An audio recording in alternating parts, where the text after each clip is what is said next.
Assalamualaikum warahmatullahi wabarakatuh. Perkenalkan, nama saya Eva Rusdiana, calon guru penggerak angkatan 6. Kali ini saya akan melaksanakan demonstrasi kontekstual yang dalam hal ini pengambilan keputusan berbasis nilai kebajikan. Kali ini saya akan mewawancara kepala sekolah yang dalam hal ini akan diwakilkan oleh wakil kepala sekolah, yaitu Bapak Marwan Arjuli SPD. Selamat pagi Pak. Selamat pagi. Gimana kabarnya Pak? Alhamdulillah baik. Alhamdulillah. Apa yang bisa saya bantu? Begini Pak, ada beberapa hal yang saya ingin tanyakan, kepingin tahu dari pendapat Bapak. Semoga Bapak berkenan menjawab apa yang saya tanyakan. Nah, tidak banyak sih Pak, kita berbincang-bincang sejenak, menambah pengetahuan kita bersama. Oke. Nah, dalam hal ini tentang pengambilan keputusan berbasis nilai kebajikan, Pak. Ya, selama ini kan di sekolah kita, di sekolah ini, di SMA Negeri 1 Pototano, Sumbawa Barat ini, bagaimana Bapak mengidentifikasi kasus-kasus yang merupakan dilema etika atau bujukan moral di sekolah kita ini, Pak? Bisa dijelaskan? Untuk mengidentifikasi kasus-kasus apakah itu masuk dalam dilema etika atau tidak, ada beberapa parameter, antara lain misalnya yang harus masuk pertimbangan apakah masalah itu mencakup konflik antara nilai-nilai yang dianut oleh individu atau nilai-nilai yang dianut secara kolektif. Itu yang pertama. Kalau masalah persoalan itu mencakup konflik antara dua ranah itu, maka itu bisa dikategorikan sebagai dilema etis. Yang kedua, sebuah masalah apakah itu masuk dilema etis atau tidak, itu dilihat dari dampak yang ditimbulkannya. Jadi biasanya masalah-masalah yang masuk dalam lingkup dilema etis itu dampaknya itu sama-sama merugikan, baik opsi pertama atau opsi kedua sama-sama merugikan. Itu berarti masuk dalam dilema etis begitu. Oh, begitu ya Pak. Ya. Jadi konflik yang dianut dengan konflik yang dianut individu dan konflik ada juga yang dianut oleh kolektif. Ya, jadi kan nilai-nilai yang dianut oleh individu itu berkonflik dengan nilai-nilai yang dianut secara kolektif. Oh, gitu. Berarti sama dengan individu melawan kelompok gitu ya Pak? Ya, itu bisa jadi seperti itu, bisa jadi juga dengan regulasi yang ada, dengan peraturan hukum dan segala macam. Seperti itulah gambarannya. Selanjutnya Pak, yang ingin saya tanyakan, selama ini kan Bapak kalau menjalankan pengambilan keputusan di sekolah kita ini, terutama untuk kasus-kasus yang dimana ada dua kepentingan yang sama-sama besar atau sama-sama mengandung nilai kebajikan, bagaimana Bapak mengambil keputusan begitu? Mengambil keputusannya jelas pertama melihat akar masalahnya dulu. Ya. Yang kedua, kalau itu sama-sama menimbulkan risiko, maka yang akan kita pilih tentu yang risikonya yang paling minim. Karena ada kalanya kalau berkaitan dengan dilema etis itu, ada kalanya kita mengalami persoalan yang opsi A maupun opsi B seperti saya sampaikan tadi itu sama-sama tidak baik, sehingga yang perlu biasanya kalau kami di pihak manajemen itu yang paling minim risikonya.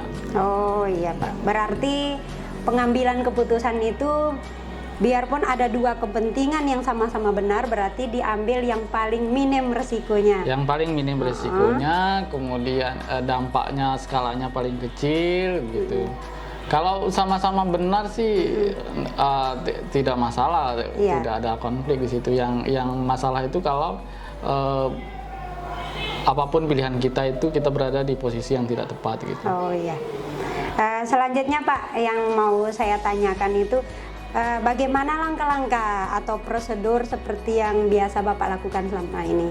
Prosedur langkah pengambilan keputusan yang seperti Bapak selama ini? Langkah-langkah penyelesaiannya kalau itu berkaitan dengan dilema etis itu paling tidak ada 9 langkah gitu ya. Yang pertama menganalisa nilai-nilai yang saling bertentangan di situ. Yang kedua, melihat pihak-pihak yang terlibat. Yang ketiga, mencoba mengidentifikasi fakta-fakta yang relevan dengan masalah tersebut. Yang keempat, tahapan yang keempat itu biasanya melalui pengujian. Baik kita mengujinya dengan regulasi, dengan hukum, kemudian dengan uji publik. Dan seperti itulah, jadi kita melakukan uji perasaan gitu seperti itu. Kemudian yang berikutnya itu baru kita setelah melalui tahap itu kita uji paradigma. Jadi yang keenam yaitu melakukan menerapkan prinsip resolusi dalam penyelesaiannya. Baru yang ketujuh, investigasi opsi trilema. Yang ke-8 membuat keputusannya. Baru yang terakhir, keputusan itu kemudian tidak hanya berhenti di situ, tapi kebutuhan yang sudah dibuat itu dilihat dampaknya, baru kemudian dilakukan refleksi kembali terhadap keputusan itu. Berarti agak banyak sekali langkah-langkahnya ya, Pak, karena untuk mengambil keputusan itu ya. Yang khusus ya untuk masalah yang berkaitan dengan dilema etis itu memang harus ekstra hati-hati, sehingga tahapannya itu tidak boleh lat. Makanya tadi saya membaca langsung supaya tidak salah, tahapannya itu harus step by stepnya harus betul, pas. Betul gitu. Pak. Biar keputusannya tepat. Ya, tidak prinsip merugikan, kehati-hatian itu ada karena dia dilema etis gitu. Bagus sekali paparannya Pak Marwan. Bisa enggak diceritakan Pak? Misalnya contoh di sekolah kita dilema kasus yang bagaimana misalnya? Dilema etisnya begini. Jadi beberapa waktu yang lalu itu ada siswa yang dia pada kesehariannya tuh rajin dia datang ke sekolah dan tidak pernah bermasalah baik dengan guru maupun dengan tata tertib, dengan teman dan segala macam. Intinya anak ini patuh orangnya. Nah, suatu ketika saya dapat laporan dari wali kelas dan guru mata pelajaran kalau anak ini sudah ada 1 bulan dia tidak masuk sekolah. Nah, dan sudah dikunjungi oleh wali kelas dan guru BK. Nah, hasilnya disampaikan ke saya, hasil kunjungannya itu. Hanya saja saya perlu memastikan sendiri. Bagaimana, karena seperti saya bilang tadi, kalau sudah mencakup dilema etis itu harus dengan penuh kehati-hatian. Jadi kita berkunjung ke sana, saya dengan wali kelas, dengan guru mata pelajarannya, dengan guru BK itu, ternyata anak itu tidak datang sekolah bukan karena keinginannya sendiri tidak datang sekolah, tapi karena dia harus menjaga adik-adiknya. Orang tuanya nelayan, jadi dia harus menjaga adik-adiknya. Bapaknya itu pergi ikut perahu orang, jadi tidak punya alat tangkap sendiri. Ibunya itu pergi menjadi TKW di Arab Saudi. Jadi dia tak bisa meninggalkan adiknya. Nah, disitulah dilema etisnya di situ. Di satu sisi konflik kita itu dengan regulasi, tapi di sisi lain konflik kita itu dengan secara kemanusiaan. Jadi rasa kasihannya itu jadi di satu sisi kalau kan kita berpikir aspek keadilannya, maka dia harus tetap datang sekolah, tapi di sisi lain kita memikirkan aspek kemanusiaannya. Nah, sehingga diambil keputusan bahwa dia itu boleh diberikan dispensasi oleh guru-guru. Itu dia tiga hari itu belajar di rumah jarak jauh, dan 3 hari itu datang ke sekolah.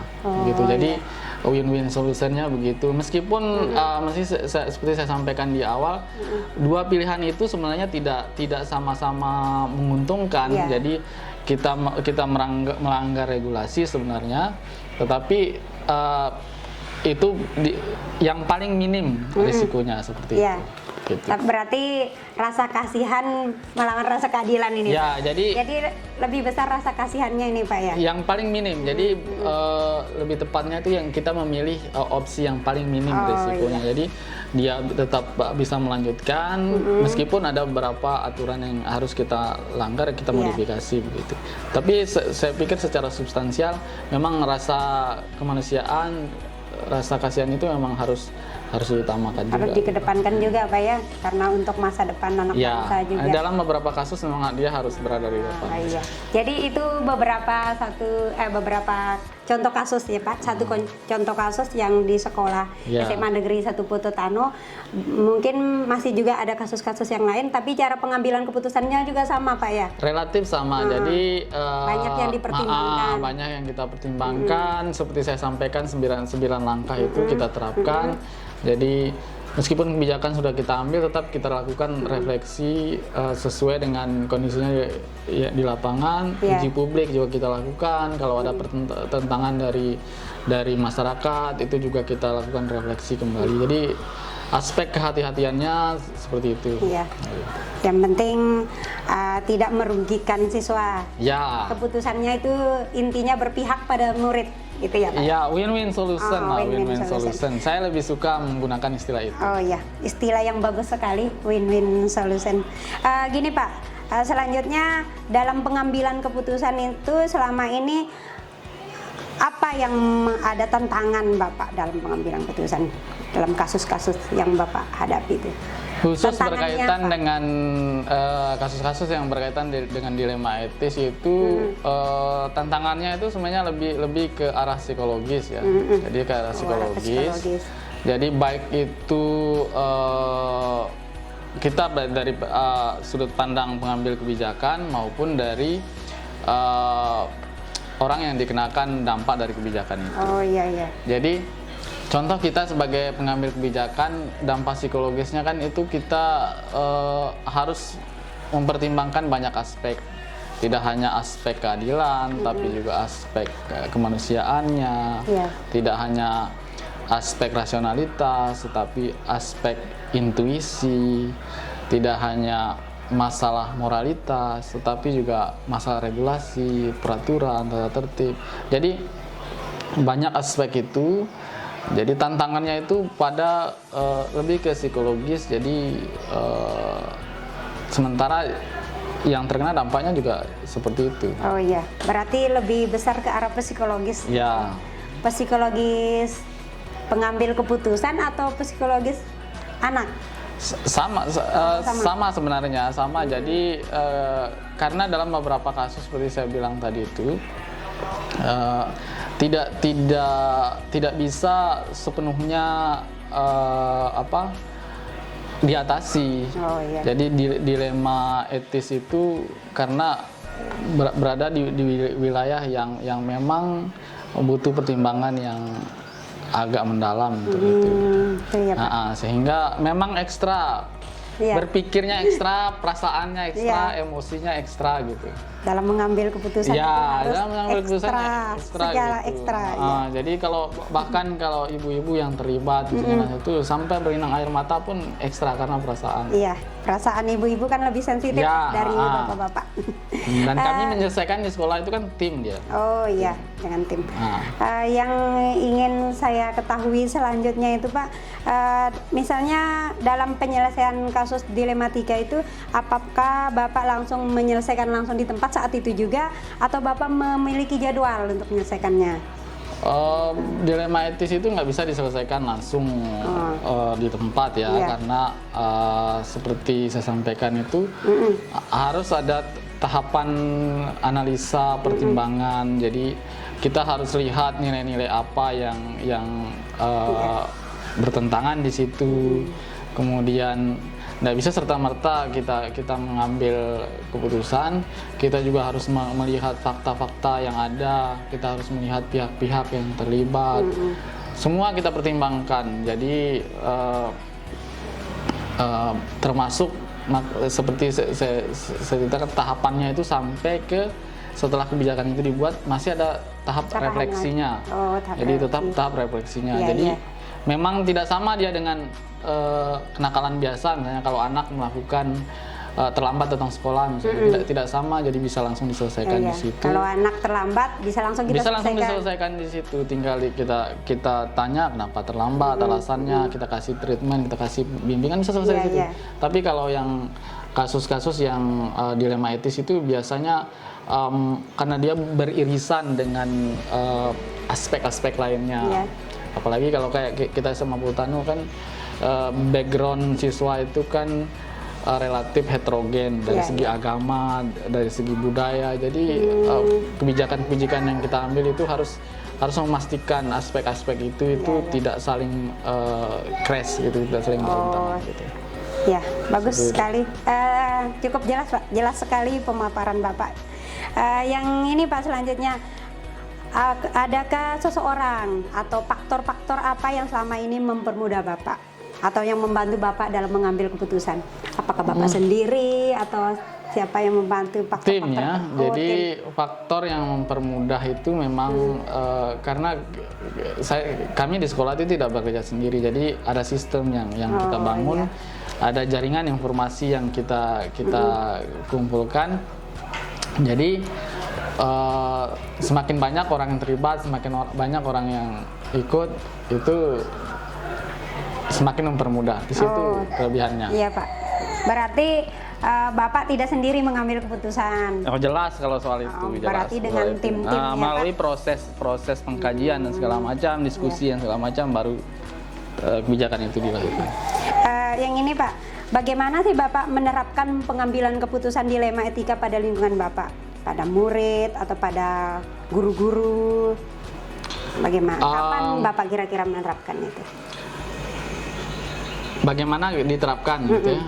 Diterapkannya pertama melalui mekanisme kehati-hatian. Jadi 9 langkah itu menerapkannya.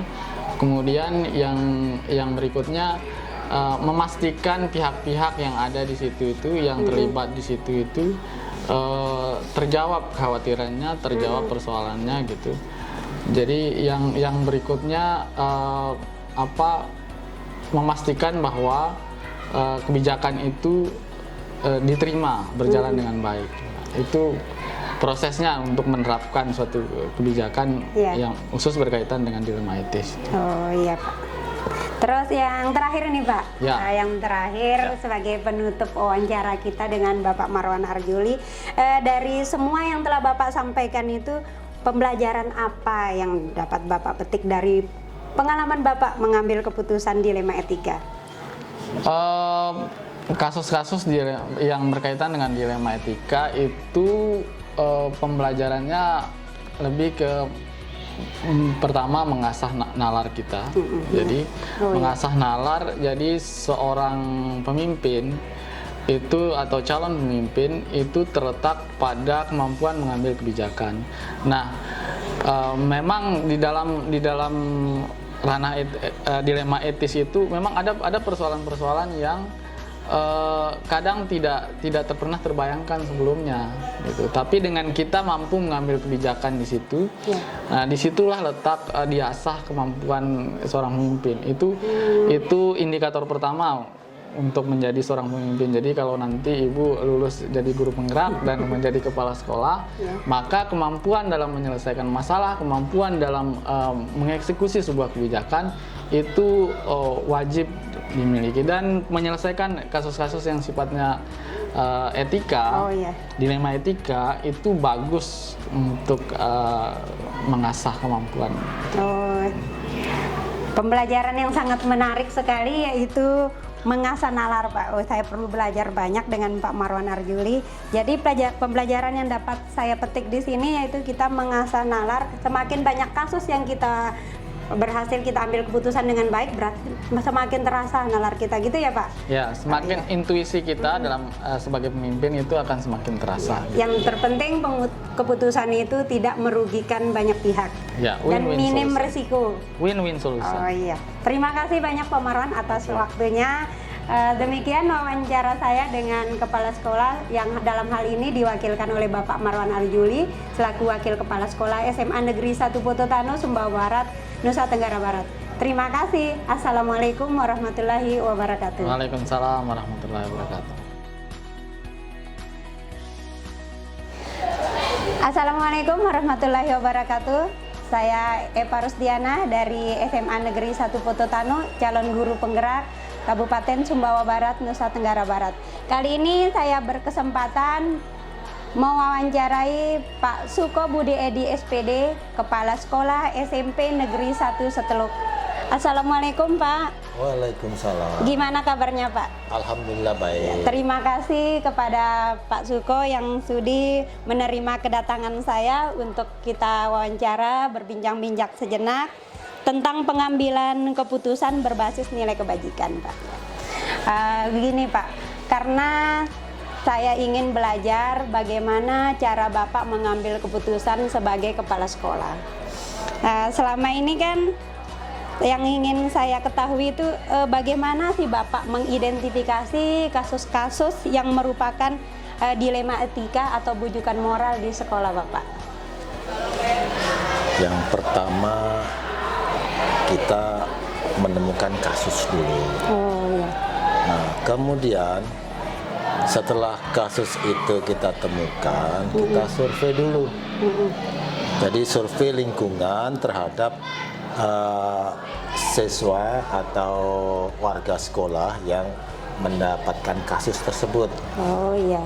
Jadi setelah kita survei, kemudian baru kita bisa mengidentifikasi apa sih penyebabnya. Oh gitu ya Pak. Oh, jadi yang pertama itu kita harus survei lingkungan dulu. Ya. Oh. Hebat sekali jawaban dari Pak Suko Budi Edi. Terus yang ingin saya ketahui dari Bapak itu bagaimana sih Bapak menjalankan keputusan di sekolah Bapak, terutama untuk kasus-kasus misalnya ada dua kepentingan yang sama-sama benar, nah, atau sama-sama mengandung nilai kebajikan moral di situ Pak. Yang pertama, jadi ketika kita mengadakan survei lingkungan, Ya. kita belum mengetahui apa sih sebenarnya kasus yang terjadi pada anak tersebut. Apakah berasal dari dirinya, atau berasal dari orang lain, atau berasal dari lingkungannya. Iya. Nah, sehingga setelah itu baru kita bisa membuat keputusan bersama. Jadi kepala sekolah tidak bisa semena-mena langsung memutuskan. Nah, itu pun harus kita bahas bersama.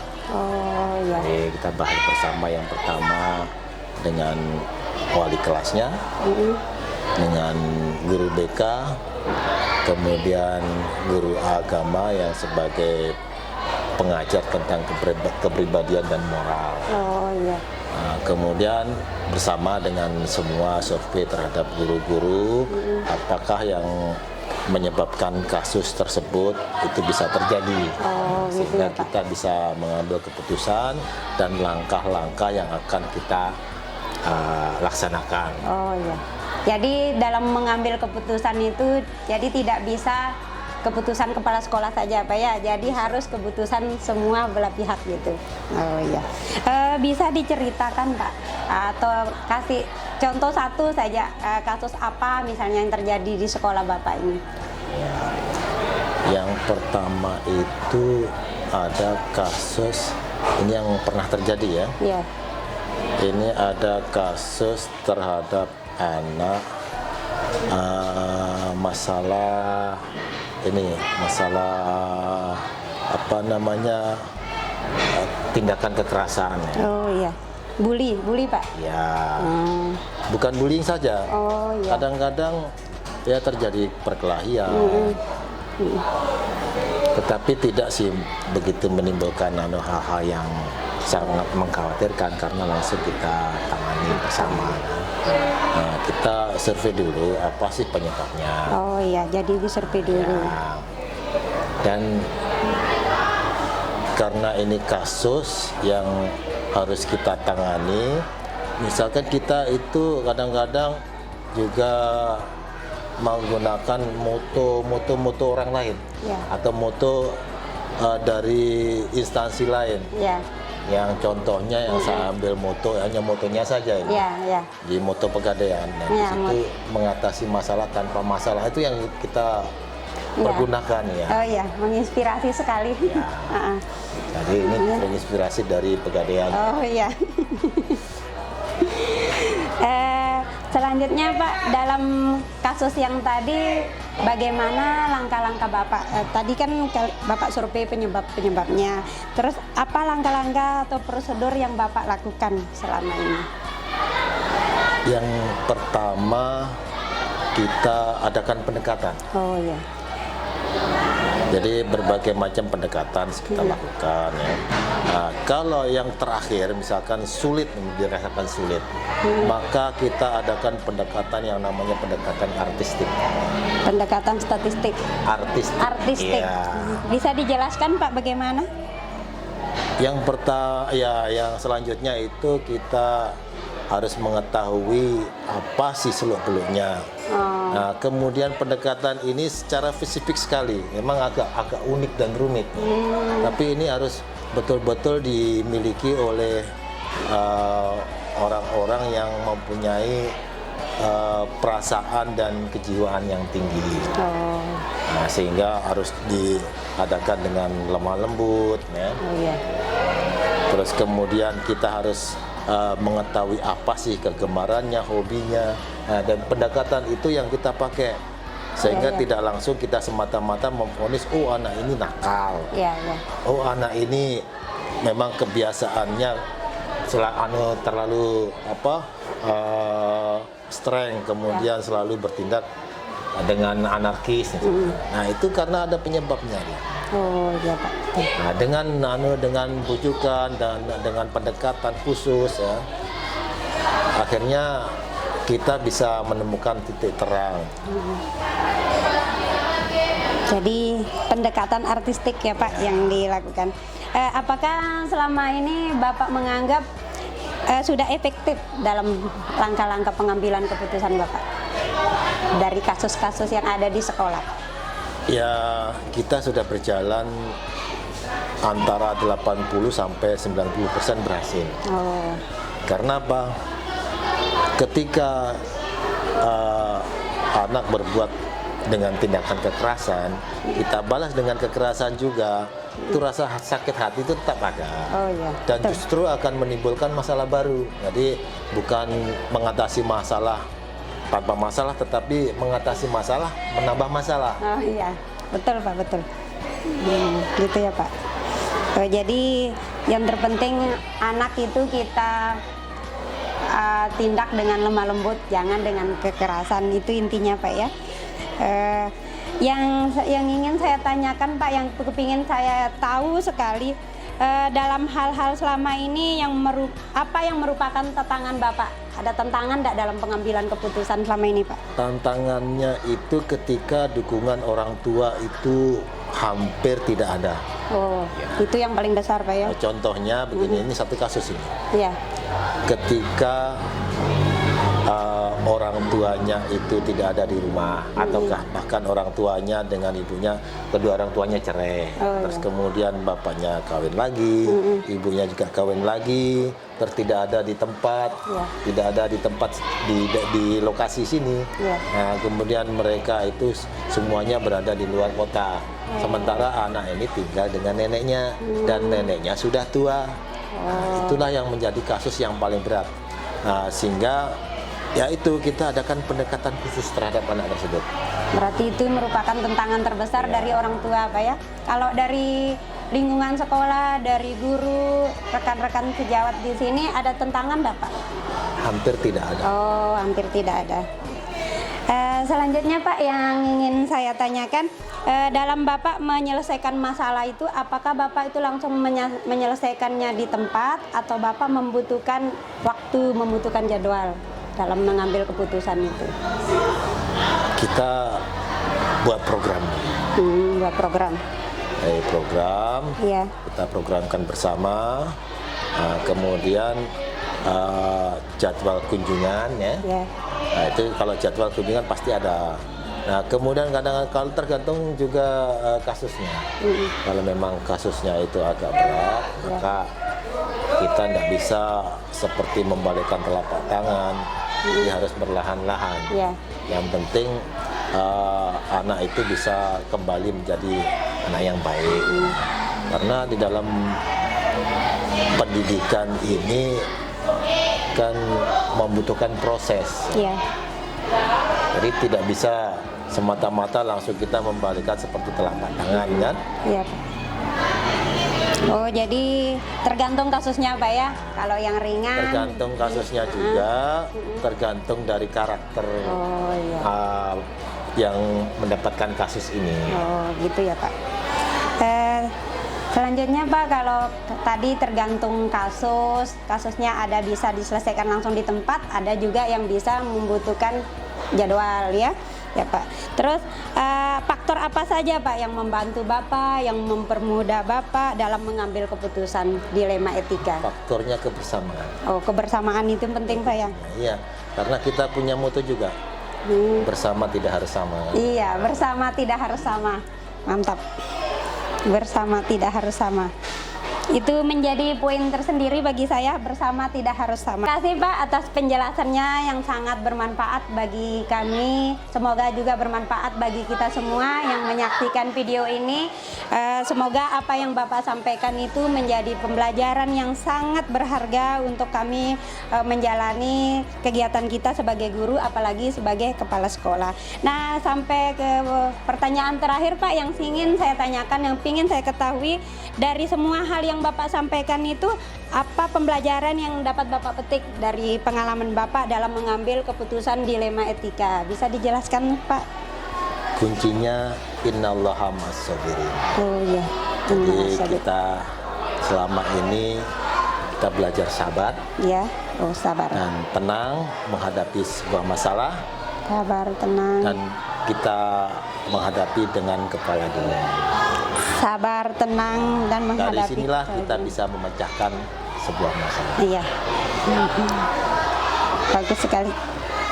Hebat sekali jawaban Bapak, sangat bermanfaat bagi kami. Jadi intinya dalam pembelajaran apapun kita harus menghadapi dengan sabar, tenang, dan kepala dingin. Begitu ya, Pak? Kenapa menjadi guru Ya, itu adalah tantangan. menjadi ya, betul, Pak. Jadi karena di dalam dimanapun, baik itu di masyarakat, apalagi di sekolah, kita menghadapi anak-anak dan siswa yang banyak, yang beragam juga karakternya, maka tanpa menggunakan hati yang tenang, sabar, maka semua masalah tidak bisa diselesaikan. Oh iya. Makasih, Pak, atas penjelasan yang sangat bermanfaat bagi kita semua. Demikian wawancara saya dengan Pak Suko Budi Edi SPD, Kepala Sekolah SMP Negeri 1 Seteluk. Semoga apa yang beliau sampaikan menjadi pembelajaran buat kita semua. Saya akhirul kalam, wabillahi taufik wal hidayah. Wassalamualaikum warahmatullahi wabarakatuh. Makasih, Pak. Waalaikumsalam warahmatullahi wabarakatuh.